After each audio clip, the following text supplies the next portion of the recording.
नमस्कार दोस्तों। आज की वन शॉट रैपिड डिवीजन में हम बात करेंगे excretory products and there elimination. ठीक है। आपको अगर डिटेल डिस्क्रिप्टिव वीडियोस चाहिए तो आप परम एजुकेशन यूट्यूब चैनल पर जा करके डिटेल डिस्क्रिप्टिव वीडियो देख सकते हो, लेकिन यहाँ पे कम से कम समय में ज्यादा से ज्यादा रिवीजन हो, इसलिए हम सिर्फ strictly NCERT line to line यहाँ पे कवर करेंगे। ठीक है। यहाँ पे पॉइंट्स हाईलाइटेड हो गए, अंडरलाइन हो गया, आप इसके स्क्रीनशॉट ले लो और उसके नोट्स बनाइए सो दैट 5 से 10 मिनट में आपका पूरा चैप्टर रिवाइज हो जाएगा और कुछ पॉइंट छूटने की भी संभावना नहीं बचेगी। ठीक है। तो शुरुआत करेंगे excreted product and there elimination. Excretion क्यों जरूरी है? क्योंकि कंटिन्यूअसली मेटाबॉलिक एक्टिविटीज हमारे बॉडी में हो रही है, ठीक है ना, या तो अदर इवेंट्स जैसे कि मोर इंजेक्शन ऑफ फूड, ज्यादा फूड हम कंज्यूम कर रहे हैं या और मेटाबॉलिक एक्टिविटी हो रही है, तो इसका बाय प्रोडक्ट होगा waste material and that waste material will be accumulated in the body. अब इसका एक्यूमुलेशन अगर बॉडी में होगा तो इसमें से कुछ मटेरियल ऐसे होगा कि that will be toxic to your body. For example ammonia है, यूरिया है, यूरिक एसिड है, नो डाउट इनकी टॉक्सिसिटी लेवल कम अधिक हो सकती है, लेकिन सॉरी, इनको बॉडी से बाहर निकालना, बॉडी से बाहर हटाना, इट दैट बिकम्स एसेंशियल। अब जो मेन नाइट्रोजनस वेस्ट प्रोडक्ट है इसमें आएगा आपका अमोनिया, यूरिया, यूरिक एसिड। ठीक है। अब ये एक्सक्रीटेड प्रोडक्ट बाहर निकालना है, इसके लिए सिस्टम भी लगेगा। तो किंगडम एनिमलिया में हम बात कर चुके, अलग अलग फाइलम में, अलग अलग एनिमल्स में there will be different types of excretory structures, जैसे कि सिंपल ट्यूबुलर स्ट्रक्चर्स है, मान के चलिए कि प्रोटोनेफ्रिडिया है, नेफ्रिडिया है, या तो ग्रीन ग्लैंड्स है, ठीक है, या तो आपके किडनीज है। तो ये अलग अलग तरीके के एक्सक्रीटरी स्ट्रक्चर्स अलग अलग ऑर्गेनिजम्स में प्रेजेंट होंगे। ठीक। तो एक्सक्रीशन, चलो अब डायरेक्टली शुरुआत कर देंगे। अब जो एक्सक्रीटरी प्रोडक्ट है हमारा, मेनली ये बोल दिया हमने कि मेटाबॉलिक एक्टिविटीज से और ओवर ईटिंग ऑफ फूड से बॉडी में हो जाएगा, तो इसका रिमूवल बॉडी से होना जरूरी है। और मेन जो एक्सक्रीटेड प्रोडक्ट है हमने जिक्र किया अमोनिया, यूरिया और यूरिक एसिड। अब ऐसे एनिमल्स जो अमोनिया एक्सक्रीट करेंगे उन्हें हम बोलेंगे अमोनोटेलिक एनिमल, और जो फिनोमिनन होगा दैट विल बी अमोनोटेलिज्म। ठीक है। अब इसके एग्जांपल क्या है? क्यों? क्योंकि अमोनिया को अगर बाहर हटाना है, बॉडी से बाहर एक्सक्रीट कराना है, तो इसके लिए ज्यादा पानी की आवश्यकता होगी। तो ऑब्वियस है अमोनिया ऐसे एनिमल्स एक्सक्रीट करेंगे कि जो पानी में पानी के इनहेबिटेंट्स हैं, ठीक है ना, जैसे कि बोनी फिशेस है, या तो एक्वेटिक इंसेक्ट्स है, एक्वेटिक एम्फीबियंस है, तो इनमें अमोनोटेलिज्म का फिनोमिनन ऑपरेट होगा। राइट। यूरिया है, इस अगर यूरिया का एलिमिनेशन कोई ऑर्गेनिज्म कर रहा है तो उसे हम बोलेंगे यूरियोटेलिक एनिमल। ठीक है। यहाँ पे सब चीजें मैंने लिख चुका हूँ, यहाँ पर मेंशन्ड है, तो इसका स्क्रीनशॉट ले लिए, मैं ओरली पूरा डिस्क्रिप्शन आपको दे दूंगा। राइट। अब यूरिया यूरियोटेलिक एनिमल, और उसका फिनोमेनन जो है एक्सक्रीशन का, उसे बोलेंगे हम यूरियोटेलिज्म। अब इसमें there will be need of conserving the water, water का कंजर्वेशन होना जरूरी है। तो ये एडेप्टेशन, या तो यूरिया या तो यूरिक एसिड, ये जो एक्सक्रीटरी प्रोडक्ट है उनको अगर बॉडी से बाहर निकालना है तो यहाँ पे पानी का कंजर्वेशन होना जरूरी है। तो this adaptation will be found in terrestrial animals. Right. तो टेरेस्ट्रियल एनिमल में यूरियो और यूरिकोटेलिज्म होगा, क्योंकि यूरिकोटेलिज्म हम किसे बोलेंगे? अगर कोई ऑर्गेनिज्म यूरिक एसिड एक्सक्रीट करेगा तो इसमें से सबसे ज्यादा टॉक्सिक होगा आपका अमोनिया और सबसे कम टॉक्सिक होगा यूरिक एसिड। ठीक है। राइट। अमोनिया मोस्ट टॉक्सिक है and require large quantity of water बोल दिया, और कम से कम पानी की मात्रा लगेगी यूरिक एसिड को बाहर हटाने के लिए। Just 5 ml of water will be required for removal of 1 gram of uric acid. जैसे कि इंसेक्ट्स में, बर्ड्स में, रेप्टाइल्स में ये यूरिकोटेलिज्म फिनोमिनन ऑपरेट होगा, sorry uricotelism. Uric acid being the least toxic can be removed with minimum loss of water. चलो आगे बढ़ते हैं। देखिए यहाँ पे जो भी चीजें थी हमने एक्सप्लेन कर दी। अब एग्जांपल देखेंगे। देखिए अमोनिया के एग्जांपल देखे हमने, this aquatic amphibians, aquatic insects और बोनी फिशेस। और जो अमोनिया है तो अमोनियम आयन के फॉर्म में एक्सक्रीट होगा। Generally across the body surface क्या होगा? इसका डिफ्यूजन होगा, क्योंकि it is readily soluble in water. ठीक है। अब नेक्स्ट आएगा, ऐसे कोई एनिमल्स हो गए टेरेस्ट्रियल एनिमल जिसमें वाटर कंजर्व करना है, तो उसमें होगा यूरियोटेलिज्म। यहाँ पे गलती से यूरिको लिखा मैंने, दिस इज योर यूरिकोटेलिज्म। मतलब यूरिया अगर एक्सक्रीट होगा तो that phenomenon will be called as ureotelism. किसमें पाया जाएगा? देखिए mammals, many terrestrial amphibians and marine fishes. Example पे फोकस करिए, आगे बढ़ते हैं। सॉरी। अब अमोनिया जो है, तो अमोनिया ये लिस्ट टॉक्सिक, सॉरी, मतलब it will be converted into urea. ठीक है। अब अमोनिया का कन्वर्जन अगर यूरिया में कराना है, ammonia will be converted into urea. कहां पे होगा? This process will happen in the liver, और जिस साइकिल के माध्यम से ऑपरेट होगा, दैट मींस अमोनिया का कन्वर्जन यूरिया में होना, इसलिए जो भी साइकिल लगेगी तो that cycle is your ornithine cycle. कहां पे हो रही है? तो this cycle is operating in the liver, इतना ध्यान में रखना है। और सिमिलरली एक अनदर पाथवे है, आयनोसिनिक पाथवे। अब आयनोसिनिक पाथवे कब ऑपरेट करेगा? जब अमोनिया का कन्वर्जन यूरिक एसिड में कराना है, मतलब this is uric acid cycle, again this pathway will be operating in liver itself. ठीक है, मतलब यूरिक एसिड भी लिवर में बनेगा, यूरिया भी लिवर में बनेगा, लेकिन साइकिल अलग है। ऑर्निथिन साइकिल से यूरिया और आयनोसिनिक पाथवे से आपका यूरिक एसिड बनेगा। ठीक है, अब यूरिक एसिड ये जो फिनोमेना है किसमें पाया जाएगा? देखिए, रेप्टाइल्स है, बर्ड्स है और लैंड स्नेल्स है। आगे बढ़ेंगे। Right, most of the invertebrates are simple tubular form. शुरू में हमने जिक्र किया कि अलग अलग एक्सक्रीटरी स्ट्रक्चर्स प्रेजेंट है, उसमें इनवर्टिब्रेट्स में सिंपल ट्यूबुलर फॉर्म में होगा और वर्टिब्रेट्स में complex tubular organ called as kidneys. मतलब वर्टिब्रेट में देखिए, वर्टिब्रेट्स में क्या है? किडनी है। इनवर्टिब्रेट्स में क्या है? ट्यूबुलर स्ट्रक्चर्स है, जैसे कि प्रोटोनेफ्रिडिया और उसका दूसरा नाम है फ्लेम सेल। यहाँ पे है फ्लेम सेल्स। किसमें पाया जाएगा? प्लेटेहेलमिन्थेस में, किंगडम एनिमलिया याद करिए। उसमें प्लेनेरियंस है, फ्लैटवर्म्स है, राइट। अगर रोटीफर्स है, सब एनिलिड्स और सिफेलोपॉडिड लाइक एम्फीऑक्सस। तो ये एग्जांपल ध्यान रखना है, protonephridia as a excretory tubular structure.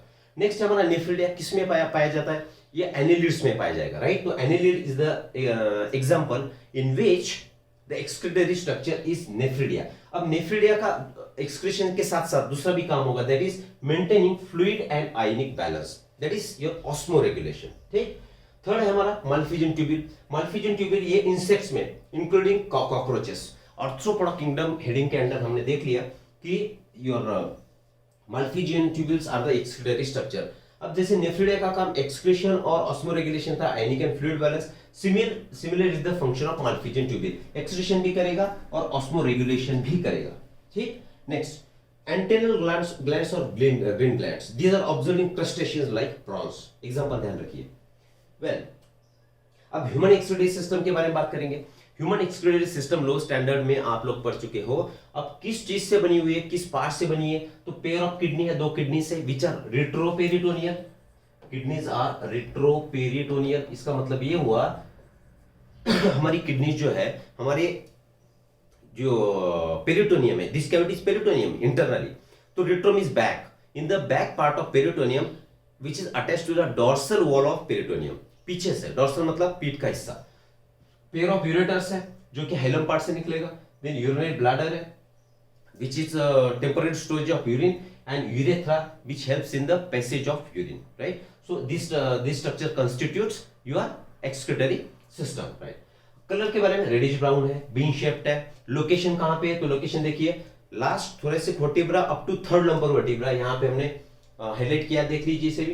Dimension 10 से 12 लंबाई में होगा, 5 से 7 इसका विड्थ होगा और 2 से 3 सेंटीमीटर ये जाड़ा होगा। मतलब क्या? इसकी थिकनेस होगी। एवरेज वेट होगा 120 से 170 ग्राम। ठीक है, देखिए ह्यूमन एक्सक्रीटरी सिस्टम। अभी देखिए यहाँ पे जो आप स्क्रीनशॉट ले लीजिए, मैं आप पूरा किडनी का स्ट्रक्चर टीएस यहाँ पे एक्सप्लेन करूंगा, देख लेंगे। वेल,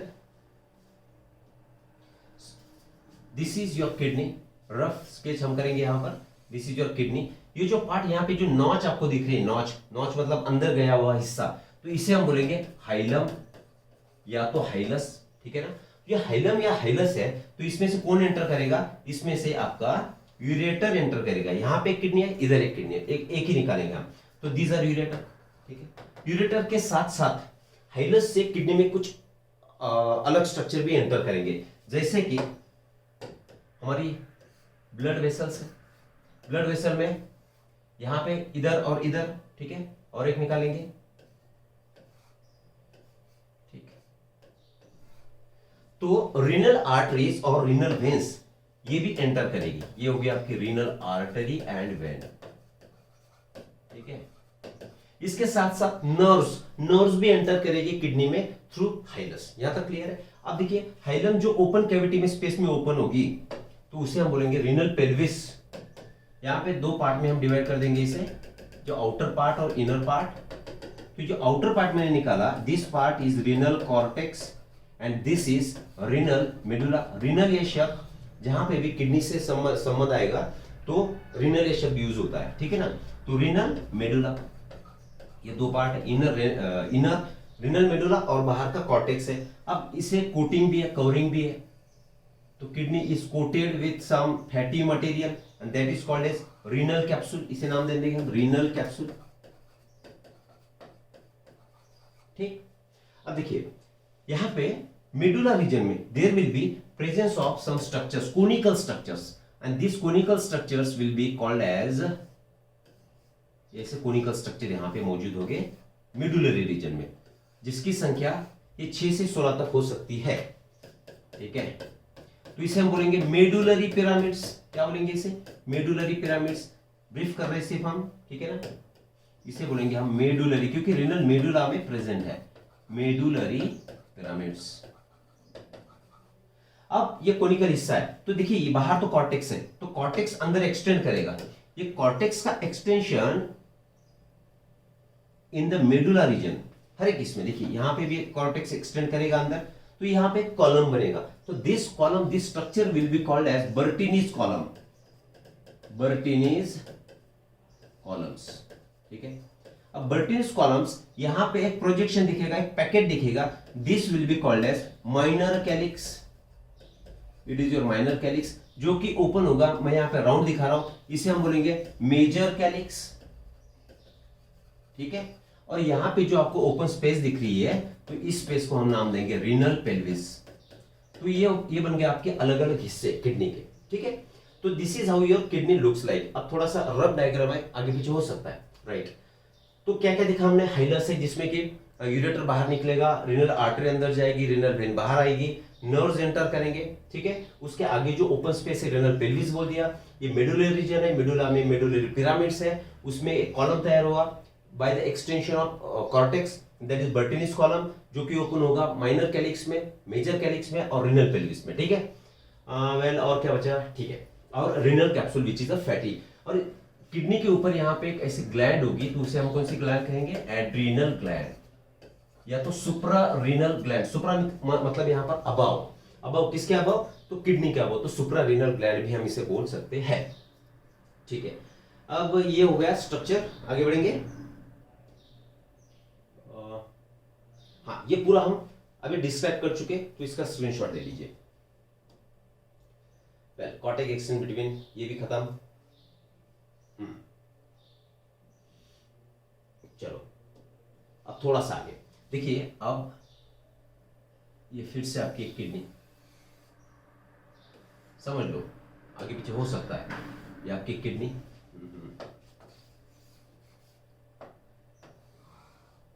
हाँ समझ लो किडनी है, तो ये हाइलस है, समझ में आई सब चीजें अभी।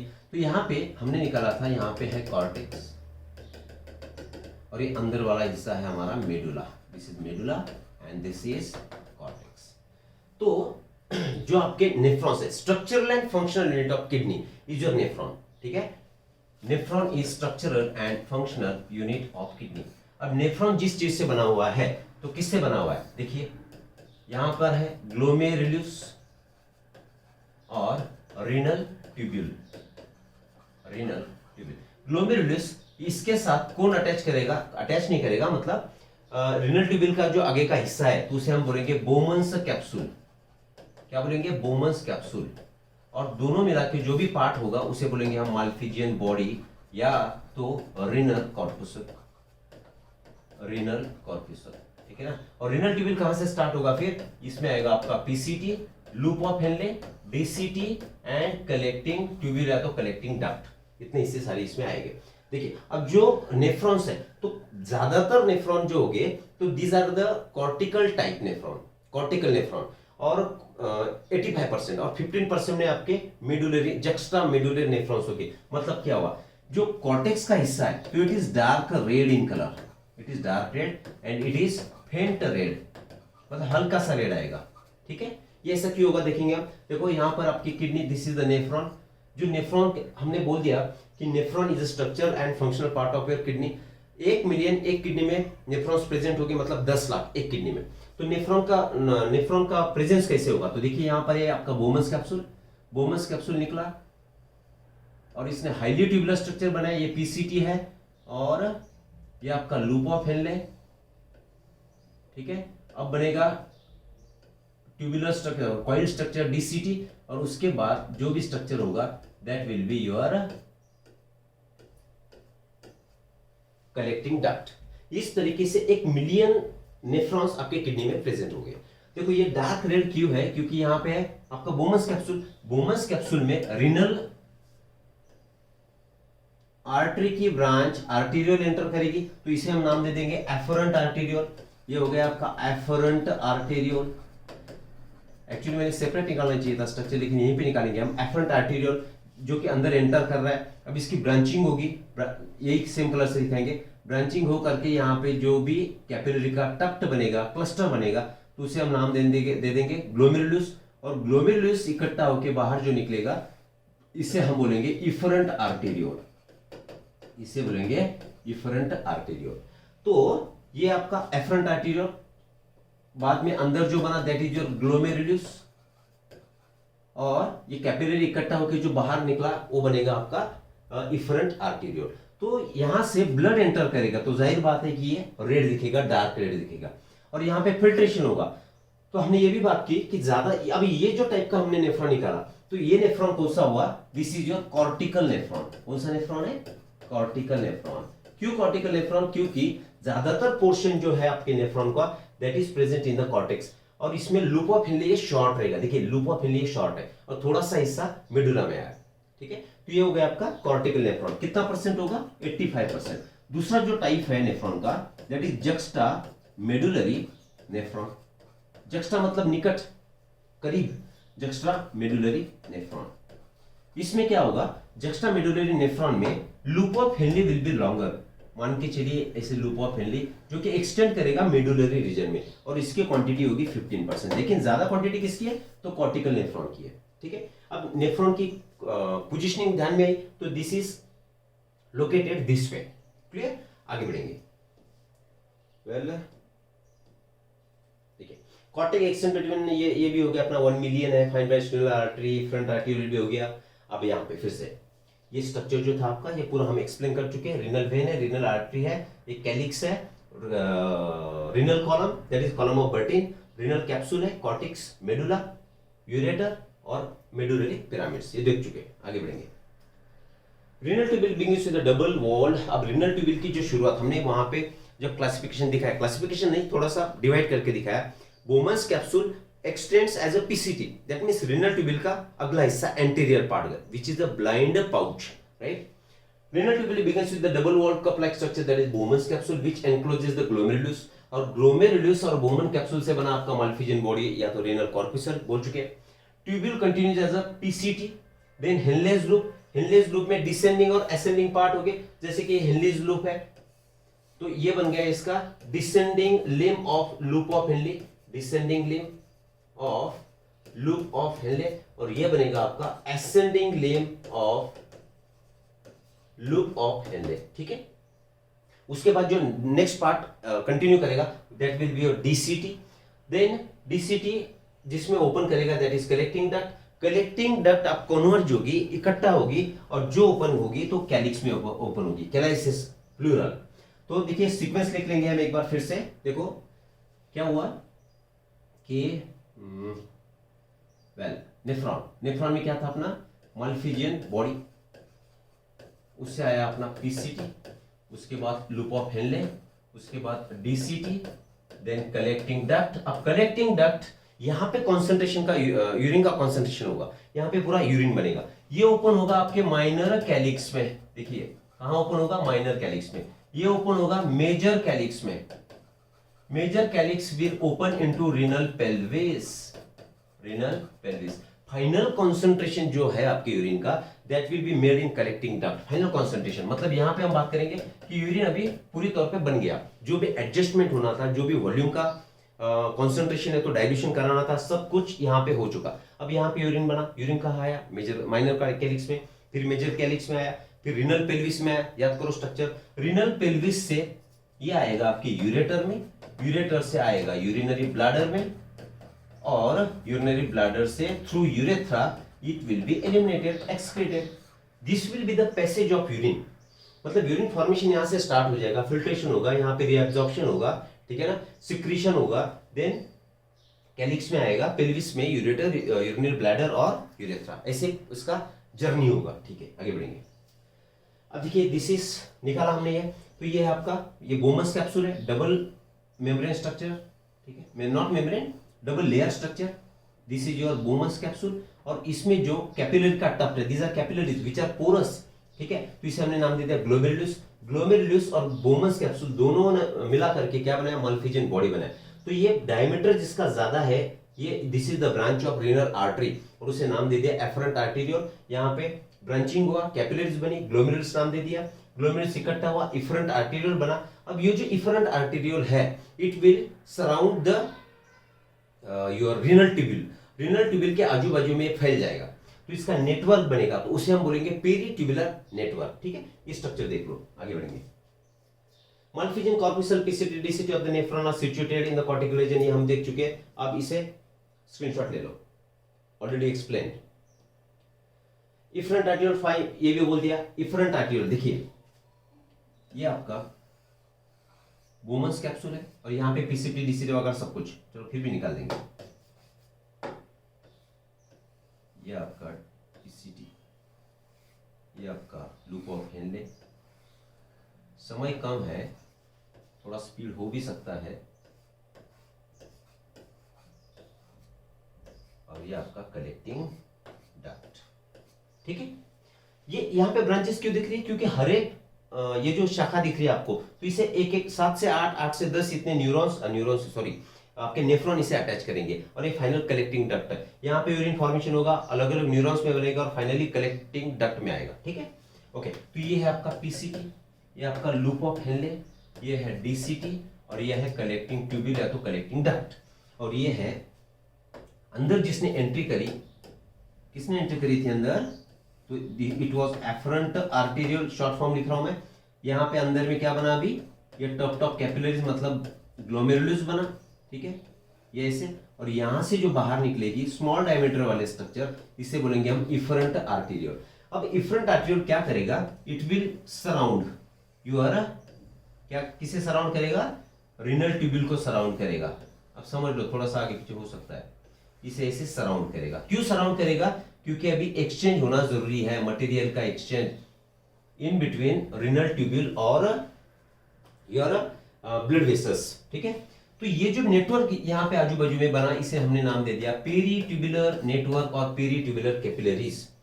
अब यहाँ से क्या होगा, यहाँ से ब्लड एफरेंट आर्टेरियल से ब्लड यहाँ पे आएगा, इसके यहाँ पे फिल्ट्रेशन होगा, तो यहाँ पे जमा क्या करेगा आपका फिल्ट्रेट। ठीक है, ये फिल्ट्रेट अब पास होगा PCT collecting duct, sorry your loop of Henley, फिर डीसीटी से, फिर कलेक्टिंग डक्ट से। तो अलग अलग हिस्सों में अलग अलग सब्सटेंसेस का एक्सचेंज होगा, किसमें, पेरीट्यूबुलर कैपिलरीज में और आपके रीनल ट्यूब्यूल में। ठीक है, इसलिए पेरीट्यूबुलर नेटवर्क की इफरेंट आर्टेरियल से बना। और एक स्ट्रक्चर बनेगा आपका जो डीसीटी है, और ये एफरेंट आर्टेरियल है, डीसीटी प्लस एफरेंट आर्टेरियल एक स्ट्रक्चर बनाएगा। यहां पे लिखेंगे डीसीटी, इसकी पर्टिकुलर सेल होगी, और उस सेल का नाम है मैक्यूला डेंसा सेल। इसमें मॉडिफिकेशन होगा, किसके साथ होगा, डीसीटी और क्या लिखा हमने, एफरेंट आर्टेरियल, उल्टा लिखा मैंने, करेक्ट करेंगे, एफरेंट आर्टेरियल। देखिए एफरेंट आर्टेरियल की मैक्यूला डेंसा सेल्स, डीसीटी और एफरेंट आर्टेरियल एक जगह पे ऐसे अटैच हो गए, क्योंकि दिस इज अ ट्यूब, ये पोर्शन यहाँ पे भी आ सकता है। ठीक है ना, तो अटैच करके जो स्ट्रक्चर बनेगा उसे हम बोलेंगे juxta glomerular apparatus. Juxta means करीब, किसके, ग्लोमेरुलस के करीब। जो एपरेटस बनेगा किससे बना है, डीसीटी और एफरेंट आर्टेरियल से बना हुआ स्ट्रक्चर, दैट इज जेजीए। और ये जेजे का काम होगा रेनिन को सिक्रीट करना। स्पेलिंग ध्यान में रखना है, क्योंकि RENIN अगर आएगा तो that is the renin enzyme in case of infant for digestion of protein. यहाँ पे ये जो रेनिन एंजाइम है, तो it will increase the GFR. This is inbuilt mechanism in the kidney, presence of renin, right? तो देखो यहाँ पे लिख लिया हमेशा। आगे बढ़ते हैं, पेरीट्यूबुलर नेटवर्क अभी समझ में आ गया। वेल अब यूरिन का फॉर्मेशन जो होगा, अब स्ट्रक्चर समझ आया होगा, ठीक। यूरिन फॉर्मेशन 3 स्टेप्स में होगा। पहला होगा ग्लोमेरुलर फिल्ट्रेशन, सेकेंड है आपका रीअब्जॉर्प्शन और सिक्रीशन। क्या होगा, जैसे ही एफरेंट आर्टेरियल से ब्लड एंटर करेगा ग्लोमेरुलस में, तो इट इज अ पोरस, तो under pressure 55 mm of Hg pressure वहां पे होगा, तो जो इफेक्टिव फिल्ट्रेशन प्रेशर होगा that will be your 10 mm of Hg। तो एनसीईआरटी ने उसका जिक्र नहीं किया, हम भी नहीं करेंगे। 55 उसमें कोलाइडल प्रेशर भी होगा, हाइड्रोस्टैटिक प्रेशर भी होगा, लेकिन कुल मिला के फिल्ट्रेशन करने के लिए, ग्लोमेरुलर फिल्ट्रेशन करने के लिए जो प्रेशर लगेगा उसे बोलेंगे हम effective filtration pressure, and that is your 10 mm of Hg। इतना ही ध्यान में रखो, ठीक है। तो अंडर प्रेशर होगा और that will B so fine. अब जब ग्लोमेरुलर फिल्ट्रेशन होगा तो ये कहां पर हो रहा है, नाम में ही देखो ग्लोमेरुलस में हो रहा है, ग्लोमेरुलस, ठीक है। यहां पे क्या हो रहा है, आपका ग्लोमेरुलर फिल्ट्रेशन हो रहा है अंडर प्रेशर, प्रेशर बहुत है यहां पे हो रहा है। अब क्या होगा, ये ग्लोमेरुलस में कौन फिल्टर करेगा, ब्लड फिल्टर होगा। ब्लड फिल्टर होगा मतलब उसमें ब्लड में जो भी कंपोनेंट है और जिसकी साइज ग्लोमेरुलस के कैपिलरी साइज से बड़ी है तो वो फिल्टर नहीं होगी। तो ब्लड में से हम हटा देंगे, प्रोटीन की साइज बड़ी होगी तो उसमें फिल्टर क्या नहीं होगा, प्रोटीन नहीं फिल्टर होगा। और रेस्ट ऑफ कंपोनेंट्स जैसे आरबीसी भी नहीं होगा, ठीक है ना। तो rest of components will be filtered from the blood और इसे हम बोलेंगे फिल्ट्रेट। क्या बोलेंगे, फिल्ट्रेट। तो इस फिल्ट्रेट को हम बोल सकते हैं, अभी देखिए यहाँ पर, क्योंकि प्रोटीन तो हटाया तो इसे हम नाम दे देंगे डीप्रोटीनाइज्ड प्लाज्मा। बोल सकते हैं, हाँ बोल सकते हैं। क्यों, क्योंकि ब्लड में से अगर प्रोटीन हटा दो तो पता है आपको ब्लड में से ब्लड सेल भी नहीं रहेगी इसमें, तो प्लाज्मा के कंपोजिशन और फिल्ट्रेट के कंपोजिशन सेम ही होंगे, सिर्फ उसमें प्रोटीन नहीं होगा। इसलिए हमने फिल्ट्रेट को नाम दे दिया डीप्रोटीनाइज्ड प्लाज्मा। ये कहां बनेगा, ग्लोमेरुलर फिल्ट्रेशन बनेगा। अब देखिए रीअब्जॉर्प्शन ये स्टेप होगा, यहाँ पे सब कुछ चीजें दे चुके हमने, है ना, उसको भी डिस्क्राइब करेंगे। रीअब्जॉर्प्शन मतलब क्या, अब 99% फिल्ट्रेट रीअब्जॉर्ब कराना है तो अलग अलग हिस्सों में होगा, जैसे पीसीटी है, descending ascending limb of loop of Henley है, डीसीटी भी है और आपका कलेक्टिंग डक्ट भी है। तो रीअब्जॉर्प्शन होगा 99% फिल्ट्रेट। और सिक्रीशन होना मतलब क्या, कुछ आयंस है ना, कहीं अमोनिया होगा, इनका सिक्रीशन होगा, पीएच और आयनिक बैलेंस मेंटेन करना है इसलिए। तो ये 3 स्टेप में आपका क्या होगा, तो यूरिन का फॉर्मेशन होगा। These are the steps involved in urine formation. देखिए glomerular filtration is carried out by glomerulus, बोल चुके हैं। ऑन एन एवरेज 1100 से 1200 ml of blood is filter by the kidney पर मिनट। मतलब एक 5 हर एक क्या बोलेंगे इससे, कॉन्ट्रैक्शन ऑफ हार्ट, ठीक है ना, जो कि ब्लड वॉल्यूम इंजेक्ट करेगा 1 मिनट में, that is 5 litre her minute में, उसे हम बोलेंगे कार्डियक आउटपुट। कार्डियक आउटपुट है हमारा 5000 ml, उसमें से 1100 से 1200 ml इतना ब्लड ये फिल्टर होगा किससे, किडनी से, ठीक है।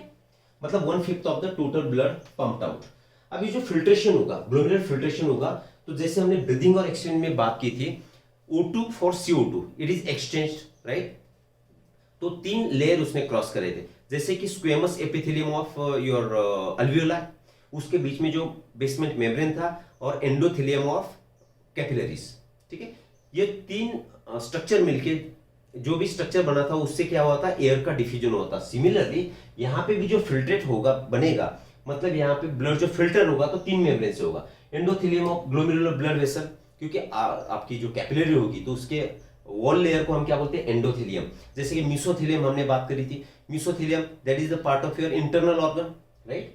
Epithelium of the Bowman capsule और बेसमेंट सब्सटेंस बिटवीन देम, इन तीनों से आपका क्या बनेगा, तो इट विल किधर है, okay, this through this 3 layers there will be filtration, ठीक। आगे बढ़ेंगे।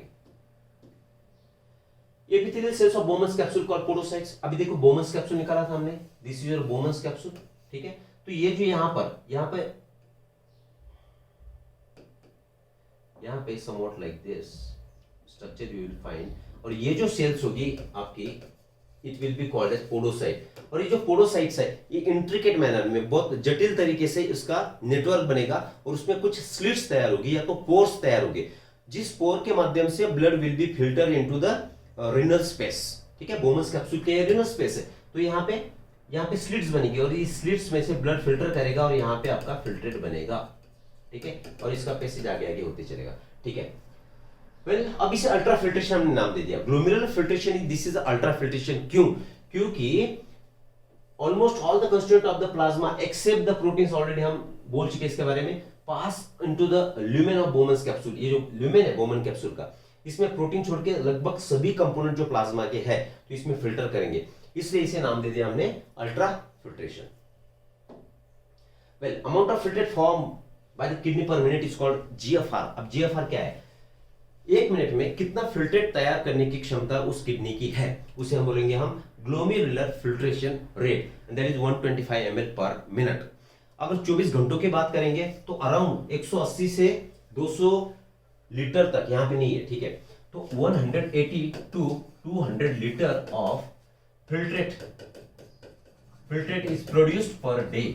अब इतना यूरिन तो फॉर्म नहीं होगा, 1.5 से 2 लीटर मैक्सिमम इतना यूरिन बनेगा। इसका मतलब ये हुआ कि जो 200 लीटर 180 लीटर जो भी फिल्ट्रेट है उसमें से 99% ये रीअब्जॉर्ब होगा, जैसे कि पीसीटी में, लुपोफिले में, डीसीटी में, कलेक्टिंग डक्ट में, ठीक है।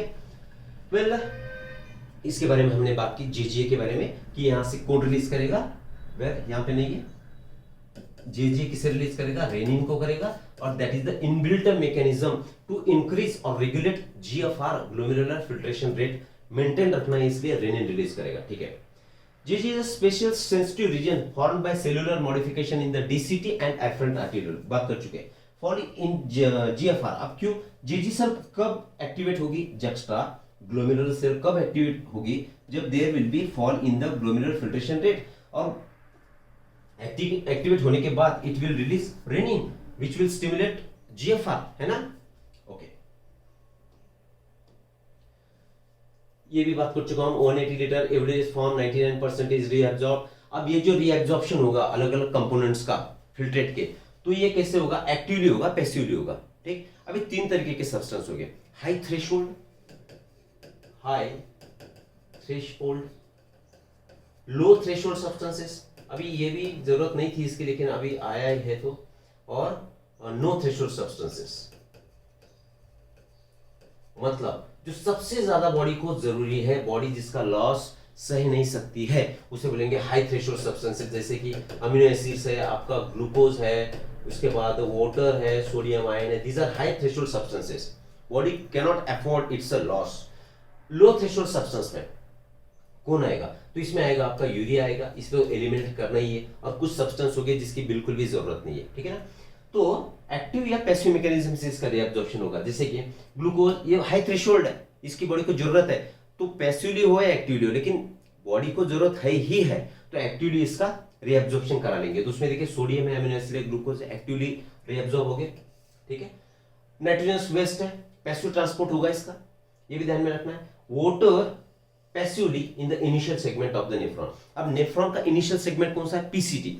70% of water and electrolyte it is absorbed in PCT, ठीक है, by active absorption। क्यों? क्योंकि PCT की जो wall layers है, it is brush border, it is made up of brush bordered epithelium। और ब्रश बॉर्डर क्यों होगी? जैसे कि माइक्रोविलाई उधर इंटेस्टाइन में थी, उसने क्या किया था? एरिया ऑफ एब्जॉर्प्शन बढ़ा दिया। Similar the function of brush border epithelium of PCT. ध्यान में रखना है, पीसीटी में there is a presence of brush border, आगे देखेंगे आप, एपिथेलियम, ठीक है, क्लियर। आगे बढ़ते हैं। Well, during urine formation the tubular cell secrete substances. अब ये क्या होगा?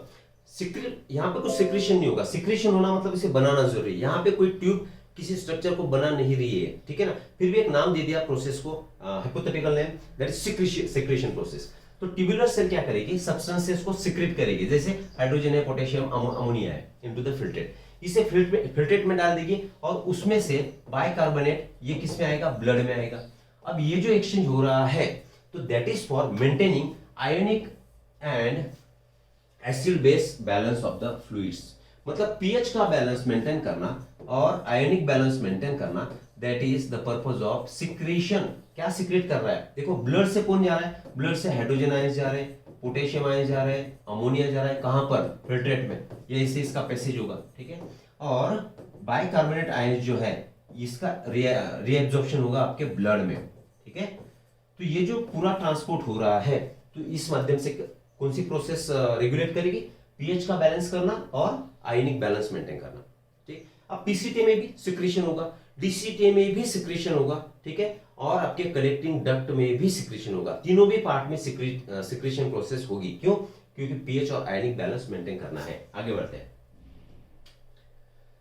पीसीटी के बारे में देखिए, simple cuboidal brush border epithelium यहाँ पे प्रेजेंट है, जो कि सरफेस एरिया एब्जॉर्प्शन का बढ़ाएगा। Essential 70 to 80% of electrolytes and water and essential nutrient will be reabsorbed in your PCT. PCT also helps to maintain the pH and ionic balance of the body by selective secretion of hydrogen, potassium and ammonia and by absorption of SCO3 into blood. ये हम बात कर चुके, screenshot ले लो। अब Henle's group, Henle's group में दो part है, देखिए ये पार्ट है,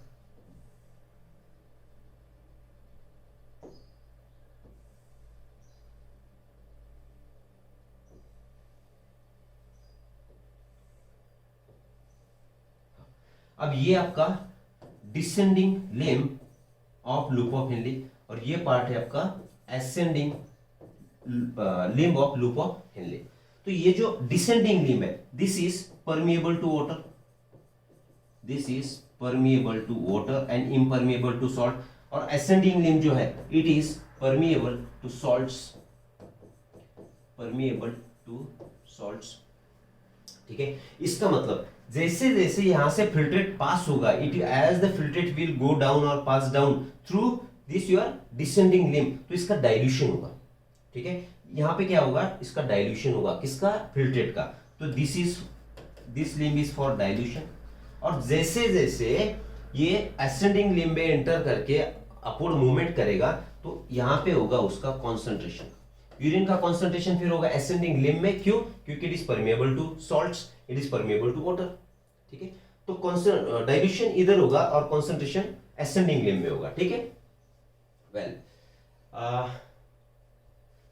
देखिए ये सब चीजें यहाँ पे हो गई, फिर भी देखेंगे reabsorption is minimum in the ascending limb, यहाँ पे रीएब्जॉर्प्शन मिनिमम है। ठीक है ना, however this region plays significant role in the maintenance of high osmolarity of medullary interstitium. हमने क्या कहा, ये this is permeable to salt, permeable to salt है मतलब यहाँ पे आजू बाजू में यहाँ पे क्या होगा, मेडुला, तो यहाँ मेडुलरी फ्लूइड होगी, तो मेडुलरी फ्लूइड में सॉल्ट्स अगर आएंगे तो वहां पे उसकी ऑस्मोलैरिटी मेंटेन होगी।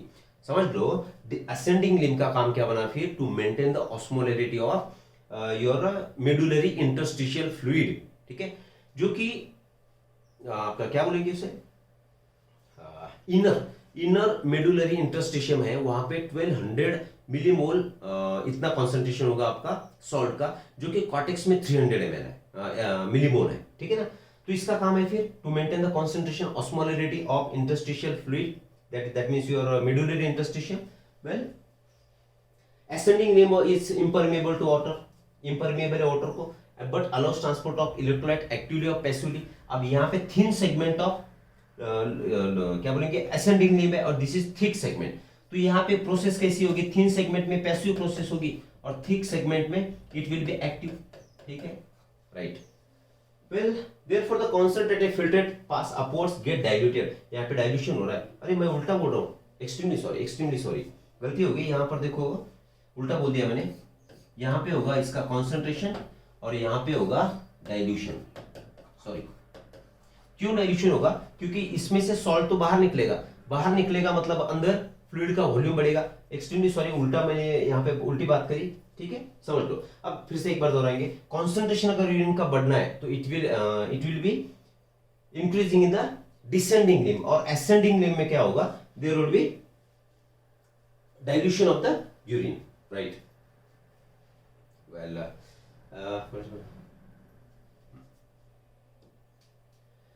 डिस्टर्ब अभी डीसीटी है। अब DCT conditional reabsorption of sodium and water takes place in this segment. Conditional इसे बोलेंगे हम ऑब्लिगेटरी, मतलब फाइनल वॉल्यूम अगर मेकअप करना है यूरिन का तो इसके लिए अगर ज्यादा लॉस, ज्यादा डायूरेसिस होगा, ज्यादा यूरिन का फॉर्मेशन होगा तो water needs to be reabsorbed, water को रीअब्सॉर्ब करना जरूरी है। इसलिए फाइनल मेकअप जो होगा तो कलेक्टिंग डक्ट और डीसीटी में होगा, उसे बोलेंगे हम फैकल्टेटिव रीअब्सॉर्प्शन ऑफ वाटर।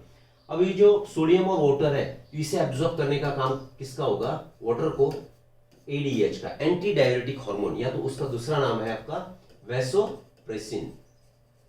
क्या बोलेंगे हम इसे, वैसोप्रेसिन। क्यों वैसोप्रेसिन, क्योंकि इट विल कॉज वैसोकंस्ट्रिक्शन, मतलब ब्लड वेसल का सिकुड़ना, so that there will be increase in the GFR. आगे देखेंगे, DCT is also capable of reabsorption of SCO3। कहां पे आएगा? ब्लड में आएगा। और इससे क्या सीक्रेट होगा? देखिए फिर से हाइड्रोजन पोटेशियम आयन NH3, जैसे कि PCT में बात हुई थी सिक्रेशन की, similar is the situation in DCT। और किस लिए? To maintain the pH and sodium potassium balance in the blood, मतलब आयनिक बैलेंस मेंटेन रखना है। ठीक है, आगे बढ़ेंगे। फिर देखो अभी यहाँ पे ऊपर का जो आप थोड़ा सा फीका हिस्सा है इसे बोलेंगे कॉर्टेक्स, और थोड़ा डार्क येलो है इसे बोलेंगे हम मेडुला। तो this is your inner medulla, ये आउटर मेडुला। क्लियर? अब देखो PCT है, PCT में से कौन कौन रिएब्सॉर्ब हो रहा है? इसेंशियल न्यूट्रिएंट्स है, इलेक्ट्रोलाइट्स है, वाटर है, देखो पोटेशियम सोडियम आयंस भी है। और सिक्रेशन किसका हो रहा है? देखिए हाइड्रोजन, अमोनिया, इसके बाद पोटेशियम का भी होगा सिक्रेशन। ठीक है, DCT में सिमिलर केस दिख रही है आपको, ये CO3 बाहर निकल रहा है। देखिए एरो अगर बाहर है तो इसका मतलब ये कहां पे एंट्री कर रहा है? तो it is entering the blood. ठीक है, ये PCT और DCT ऑलमोस्ट सिमिलर है। यहाँ पे NaCl और H2O का फैकल्टेटिव रिएब्जॉर्प्शन होगा, जिसे सहायता होगी एंटीडायरेटिक हार्मोन की, राइट। वेल दिस, ये सेगमेंट जो आपका descending limb, it is permeable to water. थोड़ा सा और यहाँ पे बढ़ा देंगे तो यहाँ पे क्या होगा? कॉन्सेंट्रेशन बढ़ेगा, यूरिन का कॉन्सेंट्रेशन बढ़ेगा। क्यों? क्योंकि वाटर बाहर निकल रहा है। बाहर निकल रहा है मतलब कहां पे आ रहा है? ब्लड में रीएब्सॉर्ब कर रहा है। ठीक है ना, मतलब अंदर सोल्यूट ज्यादा होगा तो यहाँ पे यूरिन कॉन्सेंट्रेटेड बनेगा। अब जैसे जैसे अपवर्ड मूवमेंट करेगा तो यहाँ पे पैसिव रीएब्सॉर्प्शन होगा और यहाँ पे एक्टिव रीएब्सॉर्प्शन होगा। लेकिन we said this segment is more permeable to salts, तो यहाँ से भी सॉल्ट बाहर निकलेंगे, देखिए NaCl, और यहाँ से पैसिवली निकलेंगे, यहाँ से एक्टिवली निकलेंगे।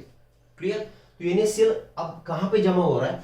NaCl now it is collecting in a interstitial fluid, medullary interstitium। तो यहाँ पे osmolarity ज्यादा होगी, osmolarity of your medullary interstitium is maintained by NaCl and urea। देखिए अब यूरिया अंदर एंटर कर रहा है, कहां पे आया? ये असेंडिंग थिन सेगमेंट ने लिया और ये फिल्ट्रेट से जा करके फिर से कलेक्टिंग डक्ट ने इसे मेडुलरी इंटरस्टिशियम में छोड़ दिया। मतलब यहाँ पे जो ऑस्मोलेरिटी बढ़ने का कारण है तो दैट कारण is your urea and NaCl। ठीक है, और यहाँ पे ऑस्मोलेरिटी होगी आपकी 1200 मिलीमोल पर लीटर, मिली ऑस्मोल बोलेंगे उसे। ठीक, राइट। अब इसमें क्या बचा है? डायग्राम अच्छी तरीके से देख लेंगे, आगे बढ़ेंगे। एक ध्यान में रखना है सिर्फ कि यहाँ पे जो मेडुलरी इंटरस्टिशियम का जो ऑस्मोलेरिटी का मैटर है तो किसकी वजह से है? NaCl और यूरिया की वजह से। क्यों? क्योंकि this limb is permeable to salt. देखिए यहाँ से बाहर निकल रहा है और यूरिया अंदर आया, फिल्ट्रेट से फिर से कलेक्टिंग डक्ट ने इनर मेडुला में उसे छोड़ दिया। This is inner medulla, this is outer medulla. Okay, collecting duct है। This long duct extends from the cortex of the kidney to the inner part of the medulla. Inner part of the medulla मतलब क्या? चलो पीछे, inner part मतलब ये, this is inner part, this is outer part of medulla। well, large amount of water could be reabsorbed from this region to produce concentrated urine। Final volume जो आपका urine का वो मेंटेन रखना है, concentration maintain करना है, तो अंत में रोल किसका आएगा? तो आपके कलेक्टिंग डक्ट का आएगा। This segment allows passage of small amount of urea in the medullary interstitium, अभी बात कर दी हमने, है ना। It also plays role in the maintenance of pH and ionic balance by selective secretion of, मतलब शुरू में हमने बात की थी PCT, DCT और कलेक्टिंग ट्यूब्यूल या तो कलेक्टिंग डक्ट, तीनों भी जगह पे सिक्रेशन होगा। सिक्रेशन होना, फिर से एक बार, हाइड्रोजन, पोटेशियम और अमोनिया, ये कहां पे आएगा? This will be entering your filtrate और bicarbonate from filtrate it will enter into the blood. तीनों जगह पे हो रहा है। कहां पे हो रहा है? देखिए PCT है, आपका DCT है और कलेक्टिंग डक्ट है, तो इसे हमने नाम दे दिया secretion. Henle's group and Vaza-Recti plays important role in concentrating urine। अब Vaza-Recti क्या है? वाजा मतलब ब्लड वेसल्स। ठीक है, तो जो आपका लूप ऑफ हेनले है इसके आजू बाजू में उससे पैरेलल स्ट्रक्चर्स प्रेजेंट हो गए ब्लड वेसल्स के, उसे बोलेंगे हम Vaza-Recti, और इसमें काउंटर करंट मैकेनिज्म ऑपरेट करेगा। मतलब क्या? मतलब क्या हुआ? मान के चलिए ये है आपका loop of Henley, this is loop of Henle, ठीक, और इससे ही पैरेलल अब एक करीबी स्ट्रक्चर है, बहुत निकट है इसके, यहां पे निकाल रहा हूं मैं और ये यहां पे ब्लड वेसल निकाल रहा हूं। ये जो पिंक कलर में निकाला इसे बोलेंगे हम Vaza-Recti। अब देखिए सब रफ डायग्राम्स है, सिर्फ आप लोगों को सब चीजें पता है लेकिन हम रिवीजन कर रहे हैं, ठीक है ना। तो देखिए अब ये है डिसेंडिंग लिम्ब, तो इसमें से फिल्ट्रेट ऐसे फ्लो करेगा और ये असेंडिंग लिम्ब तो ऊपर फ्लो करेगा। उसके अगेंस्ट में क्या होगा? ये जो आपका वाजा रेक्टी है, तो वाजा रेक्टी में जो फ्लो ब्लड का डायरेक्शन, फ्लो की डायरेक्शन होगी तो अपवर्ड होगी और इसमें डाउनवर्ड होगी। इसका मतलब ये हुआ दोनों का जो स्ट्रीम है, बहने की जो दिशा है ये अलग है, तो मतलब अलग विरुद्ध है एक दूसरे के, तो इसे बोलेंगे हम काउंटर। और जो इसका प्रवाह है तो इसे बोलेंगे हम करंट। करंट मतलब उसकी स्ट्रीम, तो ये काउंटर करंट मैकेनिज्म बन गया। ठीक है, अब क्या होगा, इसमें से जो भी ऊपर जाएगा तो that will be exchange with the descending limb, और असेंडिंग लिम्ब में जो भी अपवर्ड मूवमेंट करेगा that will be exchange with the descending वाजा रेक्टी। ठीक है, well Henle's loop and vasa recti play significant role in concentrating urine.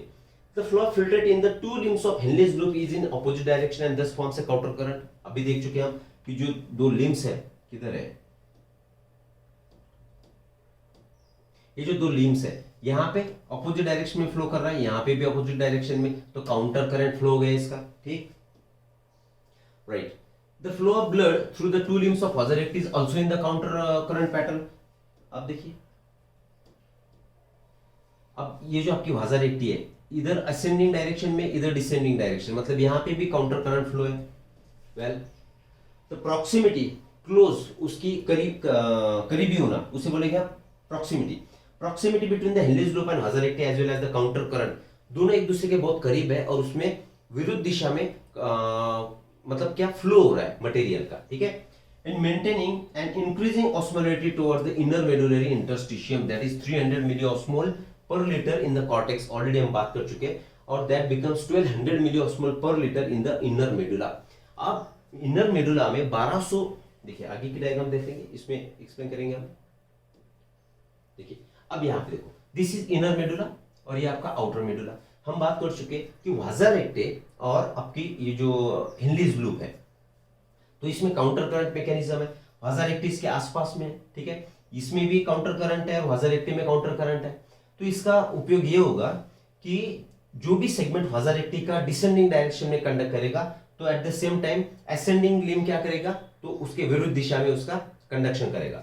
तो देखिए जैसे जैसे फिल्ट्रेट पास करेगा नीचे नीचे, तो यहाँ पे देखो, यहाँ पे 300 मिली ऑस्मोल पर लीटर ये ऑस्मोलरिटी है, वो जाकर के इनर मेडुला में कितनी बनी, देखिए 1200 मिली ऑस्मोल पर लीटर। ये क्यों हुआ, it is because of counter current mechanism, this is because of counter current mechanism. फिर से एक बार, काउंटर करंट मैकेनिज्म किसमें हुआ, तो एक करीबी होना, किसका करीबी होना, वाजा रेक्टी का और limb of loop of Henley, इसका करीब होना, और दूसरे में विरुद्ध दिशा में उसका प्रवाह होना, उसे बोलेंगे हम काउंटर करंट मैकेनिज्म। उसकी वजह से इनर मेडुला में 1200 मिली ऑस्मोल पर लीटर इतना ऑस्मोलरिटी बनेगा, जो कि 300 होगा आपके कॉर्टेक्स में। ठीक है, क्योंकि ज्यादा से ज्यादा रीअब्जॉर्प्शन तो यहीं पे हो रहा है कि नहीं।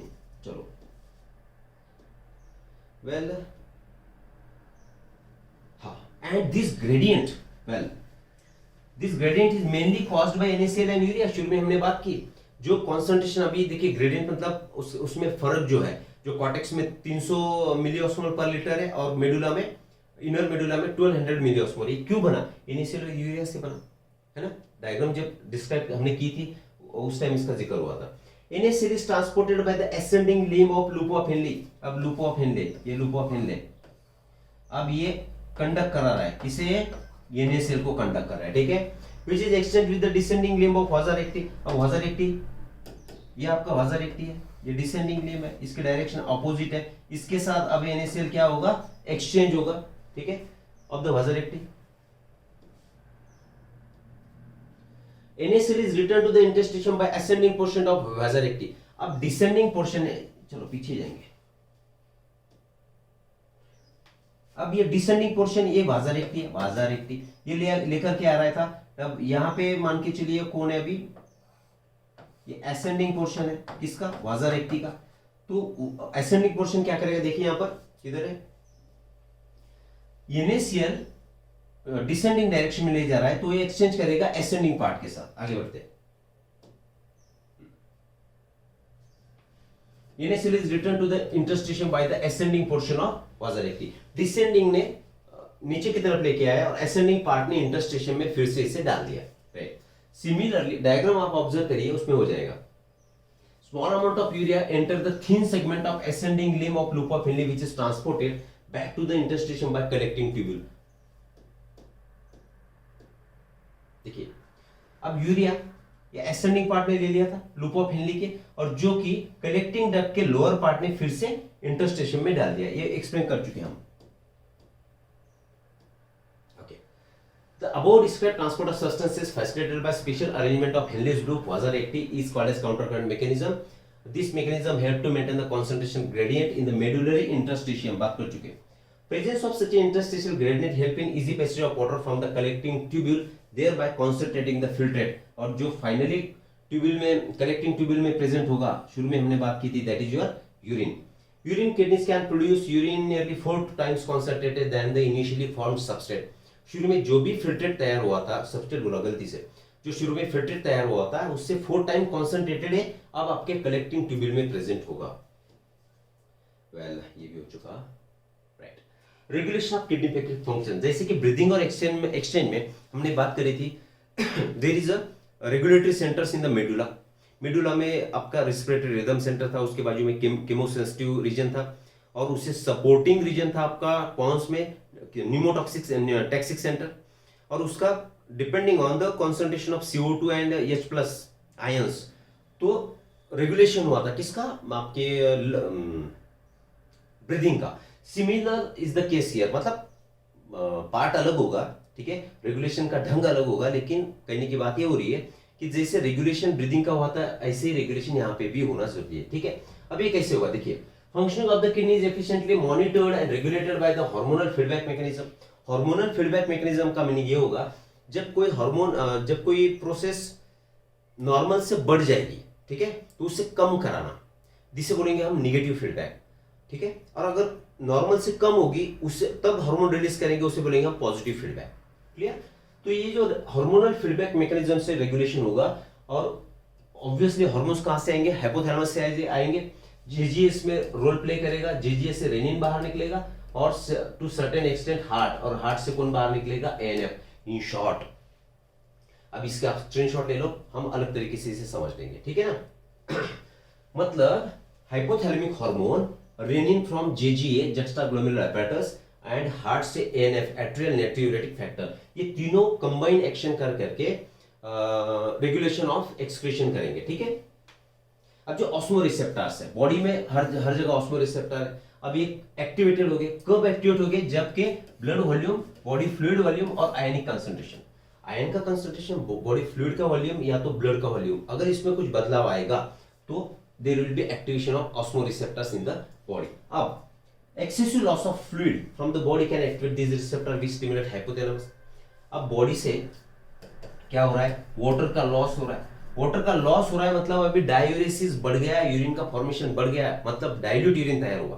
अब डाइल्यूट यूरिन है तो वाटर का रीअब्जॉर्प्शन कराना है, तो क्या होगा, हाइपोथैलेमस रिलीज करेगा आपके एडीएच को, और ये एडीएच काम करेगा आपके डीसीटी एंड कलेक्टिंग डक्ट पर.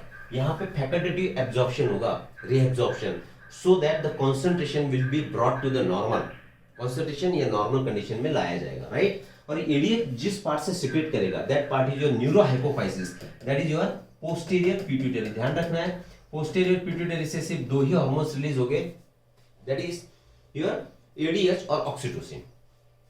ADH facilitate water reabsorption from the later parts of the tubule. Later part कौन से है, फिर later parts of the tubule, that is your DCT and collecting duct.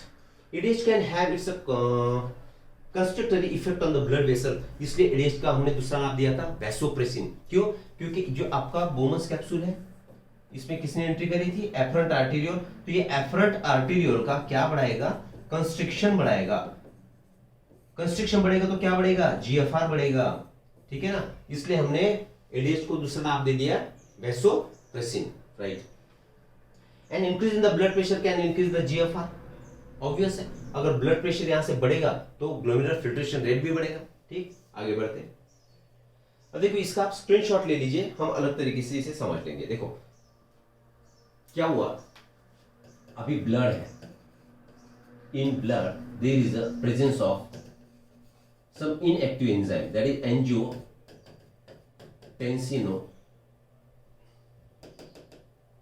Angiotensinogen. अब क्या होगा, एंजियोटेंसिनोजेन पे काम करेगा, आपका रेनिन काम करेगा। अब रेनिन कहां से आएगा? Renin will come from juxta glomerular apparatus, osmoreceptor stretch हुए, जीजीए से रिलीज हुआ किसका? रेनिन का। इसने ब्लड में जो आपका एंजियोटेंसिनोजेन था उसका कन्वर्जन किया एंजियोटेंसिन में, ठीक है। अब एंजियोटेंसिन 1 बना, एंजियोटेंसिन 1 से अब बनेगा आपका एंजियोटेंसिन 2, एंजियोटेंसिन 2। अब एंजियोटेंसिन से एंजियोटेंसिन 2 बनना, ये काम किसका हुआ? Angiotensin converting enzyme, angiotensin converting enzyme, in short हम इसे बोलेंगे ACE, ठीक है। अब एंजियोटेंसिन 2 क्या करेगा? It will cause vasoconstriction, क्या करेगा? वैसो कंस्ट्रिक्शन, और वैसो कंस्ट्रिक्शन बढ़ेगा तो क्या बढ़ेगा? GFR बढ़ेगा, there will be increase in GFR। यहां तक बात क्लियर है? अब यहां पे जो एंजियोटेंसिन 2 रिलीज हुआ था, ये इट विल एक्ट ऑन, ये किस पे काम करेगा? It will act on adrenal cortex, किस पे? एड्रिनल कॉर्टेक्स, एड्रिनल ग्लैंड जो है उसके कॉर्टेक्स पे काम करेगा और इससे रिलीज करेगा अल्डोस्टेरोन। और ये जो अल्डोस्टेरोन है, it is responsible for sodium and water retention. ये बॉडी में सोडियम का रीअब्जॉर्प्शन और वाटर का रीअब्जॉर्प्शन बढ़ाएगा, और जिस वजह से ब्लड का वॉल्यूम बढ़ेगा, it will lead to increase in the blood volume. अब ब्लड वॉल्यूम बढ़ा तो ऑब्वियसली GFR बढ़ा। क्या बढ़ा? GFR बढ़ा। अल्टीमेटली देखिए, अब ये जो कंप्लीट सिस्टम चल रहा है तो इसे हम बोलेंगे renin angiotensin, rennin angiotensin अल्डोस्टेरोन system, अल्डोस्टेरोन system. तो इन शॉर्ट इसे बोलेंगे हम RAAS, ठीक है। और ये पूरी सिस्टम का जो फंक्शन था to increase blood pressure, that is GFR। Blood pressure बढ़ा तो क्या होगा? GFR बढ़ेगा। तो यहाँ पे GFR बढ़ गया, यहाँ पे भी बढ़ गया। अब ये हार्ट में एंटर करेगा, हार्ट में एंटर करेगा तो ब्लड का वॉल्यूम तो ज्यादा है, ब्लड प्रेशर भी ज्यादा रहेगा। तो इसे कम करने के लिए, नॉर्मलाइज करने के लिए, अभी हार्ट की जो वॉल होगी, हार्ट वॉल, तो हार्ट वॉल किसे रिलीज करेगी? It will release atrial natriuretic factor, और जो करेगा आपके ब्लड वेसल का डायलेशन, और उसे बोलेंगे हम वैसो डायलेशन। और वैसो डायलेशन होगा तो there will be decrease in GFR। समझ आ रही बात? अब अल्टीमेटली देखिए, यहाँ पे आपका एंजियोटेंसिन था, मतलब रेनिन है, एंजियोटेंसिन है, अल्डोस्टेरोन है, सबने क्या किया? GFR बढ़ा दिया, ब्लड प्रेशर बढ़ा दिया, और उससे कम करने का काम अल्टीमेटली किसने किया? Atrial natriuretic factor from heart wall. तो ultimately this will be checking, ANF will check, it will act as a check point, not check point, it will check मतलब कंट्रोल किसकी activities? Renin angiotensin aldosterone. This system को, मतलब RAS system को control करने वाला कौन होगा? तो ANF होगा। यहाँ पे जो हमें फ्लो चार्ट दिखा है इसका स्क्रीनशॉट ले लो, already everything we have explained. आगे बढ़ते हैं, ये भी बात हो गई हमारी, राइट? स्क्रीनशॉट, आगे बढ़ते हैं। अब देखिए, यूरिन तो बन गया। अब यूरिन जब बना तो it will be stored temporary in urinary bladder. Urinary bladder में जब तक के वॉलंटरी सिग्नल नहीं आएगा सेंट्रल नर्वस सिस्टम से, तब तक यूरिनरी ब्लैडर में टेम्पररी रूप में आपका यूरिन स्टोर करेगा। नॉर्मल कैपेसिटी होगी यूरिनरी ब्लैडर की 500 ml स्टोरेज, लेकिन एक्सटेंड करके हम 1000 ml तक भी स्टोर कर सकते हैं। नाउ देखो, अब यूरिनरी ब्लैडर पूरा भर गया तो उसमें ट्रांजिशनल एपिथेलियम, उसमें स्ट्रेच रिसेप्टर्स है। जब पूरी तौर पर आपका यूरिनरी ब्लैडर भरेगा तो उसमें के स्ट्रेच रिसेप्टर स्ट्रेच करेंगे, that will send the signal to the CNS, signal will be send to the CNS। देखो, यूरिनरी ब्लैडर है, ये स्ट्रेच हुआ, इसमें रिसेप्टर्स है, ठीक है, इसने मैसेज सेंड किया CNS को। अब CNS क्या करेगा? मोटर न्यूरॉन के माध्यम से it will act on urinary bladder. अब मोटर न्यूरॉन ने यूरिनरी ब्लैडर पे काम किया, तो यूरिनरी ब्लैडर का इसने अभी क्या कर दिया? मोटर न्यूरॉन ने रिलैक्सेशन किया, रिलैक्स किया, सॉरी नॉट रिलैक्स, क्या किया? अब मोटर न्यूरॉन के मैसेज से कॉन्ट्रैक्शन हुआ और रिलैक्सेशन ऑफ स्फिंक्टर हुआ, रिलैक्सेशन ऑफ स्फिंक्टर मसल्स। और जैसे ही स्फिंक्टर मसल रिलैक्स हुई तो यूरिन पास हुआ, और यूरिन पास होने की प्रोसेस को हम नाम देंगे, यहाँ पे है कहीं micturition. Yes, process of release of urine is micturition, और जो न्यूरल मैकेनिज्म है उसे बोलेंगे हम म्यूक्चुलेशन रिफ्लेक्स, ठीक है। और जनरली 1 से 1.5 लीटर तक की यूरिन पर डे हम बनाएंगे। यहाँ पे फिर से एक बार देख लो, देखो यूरिनरी ब्लैडर फुल हो गया, स्ट्रेच रिसेप्टर थे तो मैसेज सीएनएस को गया, उसने मोटर सिग्नल भेजा तो यूरिनरी ब्लैडर कॉन्ट्रैक्ट हुआ, at the same time sphincter muscle release हुई। मतलब क्या, ये आपका यूरिनरी ब्लैडर है और यहाँ से निकलेगा यूरेथ्रा, तो यहाँ पे इंटरनल यूरेथ्रल स्फिंक्टर है, यहाँ पे एक्सटर्नल यूरेथ्रल स्फिंक्टर है। जब तक ये रिलैक्स नहीं होगी तो यूरिन पास नहीं करेगा, तो इसका रिलैक्सेशन होगा और आपके यूरिनरी ब्लैडर का कॉन्ट्रैक्शन होगा। क्लियर दिस, आगे बढ़ते हैं। यूरिन फॉर्म्ड इज लाइट, अब कलर कैसा है, light yellow colour, watery fluid है, इसका पीएच ध्यान में रखिए, पीएच इज 6 एंड इसे एक पर्टिकुलर ओडर होगा, कैरेक्टरिस्टिक ओडर, स्मेल होगी। यूरोक्रोम के वजह से इसका जो कलर है वो होगा, राइट। अब जनरली 25 से 30 ग्राम तक की यूरिया हर डे हम एक्सट्रीट करेंगे और अलग अलग कंडीशंस होगी कि जो यूरिन की कैरेक्टरिस्टिक है उस पर इफेक्ट करेगी। एनालिसिस ऑफ यूरिन, अगर इसका एनालिसिस हम यूरिन का करेंगे तो that will be helpful in clinical diagnosis of various diseases, जैसे कि बिलिरुबिन ज्यादा प्रेजेंट हो तो हो सकता है आपको जॉन्डिस है, लिवर का मेटाबॉलिज्म खराब हो गया, इस तरीके से। जैसे यूरिया अगर आपको मिलता है ग्लूकोज अगर ज्यादा नहीं, ग्लूकोज अगर यूरिन में प्रेजेंट है, कंडीशन को बोले ग्लाइकोसूरिया। अगर कीटोन बॉडीज है, कीटोन बॉडीज कब तैयार होगी, जब प्रोटीन का ब्रेकडाउन ज्यादा होगा तब कीटोन बॉडीज बनेगी। अगर कीटोन बॉडीज की संख्या आपके कॉन्सेंट्रेशन आपके यूरिन में बढ़ गया तो कंडीशन को नाम देंगे कीटोन यूरिया, और that is the indicative of diabetes mellitus, right.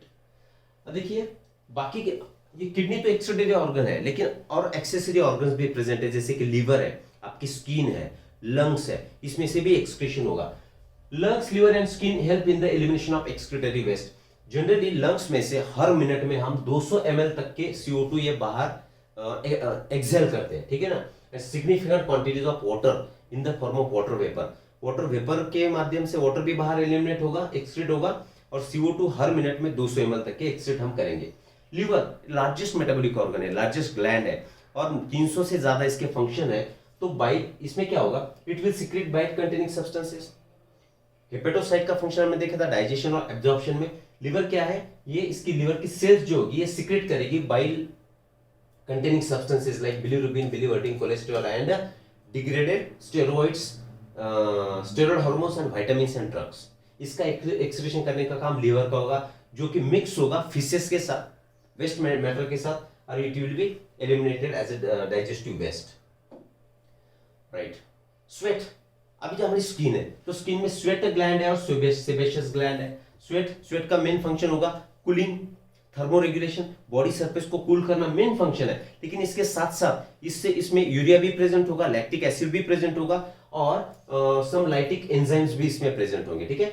NaCl है, थोड़ा सा क्या बोलेंगे इसे, NaCl, small amount of urea and lactic acid, that these are the composition of your sweat, ध्यान में रखना है। अब primary function of sweat is to facilitate cooling effect, skin को ठंडा करना, दैट प्राइमरी फंक्शन है, लेकिन also help in the removal of these substances. Clear. Sebaceous gland, ये सीबम के रूप में, मतलब ये ऑयल ग्लैंड्स बोल सकते हैं हम इसे, क्या बोलेंगे सेबेशियस ग्लैंड को, ऑयल ग्लैंड्स, जो कि हमारी स्किन को हेल्दी रखेंगे। हेल्दी मतलब शाइनी, जो आप स्किन के हेयर है इसे शाइनी रखना, ये काम है आपकी सीबम का। तो सीबम में क्या प्रेजेंट होगा, सेबेशियस ग्लैंड की सिक्रेशंस क्या होगी, तो देखिए स्टीरॉल से, हाइड्रोकार्बन से और वैक्सेस से, ये ध्यान में रखना है। Well, disorders of excretory system. अब malfunction, just a second, let me see the time, 1 घंटा 3 मिनट, नो प्रॉब्लम। देखिए malfunction of kidney, right, can lead to accumulation of urea in the blood. Kidney का काम क्या है, filtration of urea. अगर माल functioning हुआ, इसका work क्या बोलेंगे, फंक्शन अगर डिस्टर्ब होता है किडनी का, तो क्या एक्यूमुलेट होगा ब्लड में, आपका यूरिया एक्यूमुलेट होगा, और that condition will be called as uremia. Uremia मतलब क्या हुआ, आपके ब्लड में यूरिया का कॉन्सेंट्रेशन बढ़ जाना, which is highly harmful and may lead to kidney failure. अगर यूरेमिया एक्सटेंड करेगा लंबे समय के लिए तो आपको कौन सी कंडीशन हो सकती है, किडनी फेलियर भी हो सकता है। अब ऐसे पेशेंट्स में क्या कराना है, यूरिया तो एक्यूमुलेट हुआ ब्लड में, इसे ब्लड से हटाना है, बाहर निकालना है, किडनी तो खराब है, मतलब फंक्शन प्रॉपरली नहीं कर रही है, तो उस समय हम क्या करेंगे, हीमोडायलिसिस करेंगे। हीमोडायलिसिस में क्या करेंगे, देखिए अभी यहाँ पे जो इसका स्क्रीनशॉट ले लो, हीमोडायलिसिस में हम करेंगे, जस्ट अ सेकेंड, हीमोडायलिसिस में क्या होगा, ये मशीन है हेमोडायलिसिस। मान के चलिए ये एक मशीन है हेमोडायलाइजर हम जिसे बोलेंगे, जिसमें ऐसे मेम्ब्रेन्स है, रफ निकाल रहा हूं मैं, ये मेम्ब्रेन्स है, इस मेम्ब्रेन को हम बोलेंगे सेलोफेन मेम्ब्रेन, सेलोफेन मेम्ब्रेन, ठीक है। दीज आर पोरस, कैसे, इस इन्हें क्या है, सुराग है, पोर्स है, पोरस है। अब यहां पे एक फ्लूइड डाल देंगे, ऐसे फ्लूइड इसमें है प्रेजेंट, और ये फ्लूइड जो है, composition of this fluid, composition is same as that of plasma. इसका कंपोजिशन ये प्लाज्मा जैसे ही है, एक्सेप्ट इसमें क्या नहीं है, एक्सेप्ट सिर्फ urea is absent, urea is absent, ठीक है, राइट। अब क्या होगा, ये है आपका इधर पेशेंट, पेशेंट का हमने ब्लड निकाल लिया, ब्लड निकालेंगे, ठीक है, तो बॉडी के बाहर आ गया, तो इसमें एंटीकोएगुलेंट ऐड करना पड़ेगा, क्योंकि ये एंटी, इसकी गांठें ना बने, इसलिए एंटीकोएगुलेंट डाल देंगे, तो इसमें हम डाल देंगे हेपेरिन ऐड कर दिया। अब हेपेरिन वाला ब्लड हमने पास कर दिया हेमोडायलाइजर मशीन में। अब ये ब्लड आया, तो देखिए ब्लड में तो यूरिया प्रेजेंट है, ब्लड विथ यूरिया, ठीक है। अब ब्लड में यूरिया प्रेजेंट है और ये फ्लूइड में यूरिया एब्सेंट है, तो कॉन्सेंट्रेशन का डिफरेंस बन गया, तो हायर टू लोअर ट्रांसफर करेगा, ठीक है। इसमें जो हमने ब्लड पास किया था, इसमें से urea will be exchange with this fluid present in the hemodialyser, तो इसमें कॉन्सेंट्रेशन ग्रेडियंट की वजह से ब्लड का यूरिया यहाँ पे ट्रांसपोर्ट होगा, फिर से हम ब्लड बाहर निकालेंगे, निकाल लिया, देखो ब्लड निकाल लिया। अब इसमें हमने ऐड किया था पहले हेपेरिन, ठीक है, तो अब क्या ऐड करेंगे हम, एंटी हेपेरिन ऐड करेंगे, एंटी हेपेरिन, और फिर एक पर्टिकुलर सुटेबल वेन से it will be again send to the patient. इस तरीके से हेमोडायलिसिस का एक टेम्पररी मेजर ये है, राइट। एक बार फिर से, सेलोफेन मेम्ब्रेन से पोरस, इसमें फ्लूइड है जिसमें यूरिया नहीं है, ब्लड हम पास करेंगे, ब्लड ये जम ना जाए इसके लिए हम इसमें हेपेरिन डाल देंगे। अब पूरा एक्सचेंज होगा कॉन्सेंट्रेशन ग्रेडियंट की वजह से, क्योंकि यूरिया ब्लड में है, इधर यूरिया नहीं है, तो ब्लड से यूरिया फ्लूइड में ट्रांसपोर्ट होगा। अब एंटी हेपेरिन ऐड करके हम ब्लड निकालेंगे, फिर से पेशेंट में छोड़ देंगे, इसे हमने नाम दे दिया हेमोडायलिसिस का। इसका स्क्रीनशॉट ले लीजिए, ठीक है, ये पूरा हो गया, right. Kidney transplantation is the ultimate method in the correction of acute renal failure. Acute renal failure मतलब अचानक से किडनी का काम बंद हो जाना, इसे बोलेंगे आप किडनी फेलियर। देखिए क्रोनिक भी होगा, एक्यूट भी होगा। एक्यूट हो सकता है कोई इन्फेक्शन होगा, और क्रोनिक है लंबे समय से चलता आ रहा है। दोनों भी केस में एक टेम्पररी मेजर अगर लेना है, टेम्पररी सॉल्यूशन निकालना है, तो दैट इज योर हेमोडायलिसिस, ठीक है। Functioning of the kidney is used in transplantation from donor, preferably close relative. अब किडनी अगर फेल हो गया, आपको तो ट्रांसप्लांट कराना है, तो किससे लेंगे आप, क्लोज डोनर से लेंगे। डोनर कौन हो सकता है, क्लोज रिलेटिव। और ज्यादा से ज्यादा देखिए ग्राफ्ट रिजेक्शन, ये दूसरी बॉडी का पार्ट हमारी बॉडी में डालना, इसका मतलब ये हुआ कि दैट इज फॉरेन पार्ट, तो हमारी इम्यून सिस्टम स्टिमुलेट हो जाएगी और उसे रिजेक्ट करेगी, ठीक है। इसलिए MHC, major histocompatibility complex, tissue typing, ये सब ब्लड ग्रुप मैचिंग, ये सब चीजें करना बहुत जरूरी है। तो मैच करने की संभावना सबसे ज्यादा होगी ट्विंस में, मोनोजाइगोटिक ट्विंस में। उसके बाद आपके पेरेंट्स है, फिर सिबलिंग्स है, क्लोज रिलेटिव है, उसके बाद rarely some outside person, right. Modern clinical procedures have increased the success rate of such complicated thing, okay, right. अब अलग अलग disorder, renal calculi, renal calculi को हम सीधी भाषा में जो हम जानते हैं हमेशा से, उसे बोलेंगे हम किडनी स्टोन। अभी ये क्रिस्टल्स तैयार होंगे, किसके, सबसे ज्यादा क्रिस्टल्स तैयार होंगे आपके ऑक्सैलेट क्रिस्टल्स, उसके बाद सेकंड नंबर आएगा फॉस्फेट क्रिस्टल्स। और अगर यूरिया स्प्लिटिंग बैक्टीरिया है, यूरिया स्प्लिटिंग बैक्टीरिया, तो यूरिया स्प्लिटिंग बैक्टीरिया क्या करेगा, ये स्ट्रवाइट क्रिस्टल्स, STRUVIT, स्ट्रवाइट क्रिस्टल का फॉर्मेशन करेगा। लेकिन एनसीईआरटी ने सिर्फ दिया है हमें ऑक्सैलेट क्रिस्टल, सबसे ज्यादा क्रिस्टल का जो एक्यूमुलेशन होगा, जो जम जाएंगे, तो हो गए ऑक्सैलेट। तो कोई भी पार्ट में हो सकता है, यूरेटर में हो सकता है, आपके किडनी में हो सकता है, लेकिन कॉमन टर्म यूज करेंगे हम रीनल कैलिकुला। ये कंडीशन है। ग्लोमेरुलोनेफ्राइटिस, आइटिस है, देखिए आइटिस माने इंफ्लेमेशन, सूजना, सूजन आना। अगर ग्लोमेरुलस को सूजन आएगी तो that condition is called as glomerulonephritis. इस तरीके से जो भी पार्ट्स एनसीईआरटी ने कवर किए, everything we have covered in this lecture in very short period of time. Hope कि कि आपको आशा करता हूँ कि आपको सब चीज़ें अच्छे तरीके से समझ आई। अब मिलेंगे नेक्स्ट लेक्चर में नेक्स्ट चैप्टर के साथ। Thank you very much.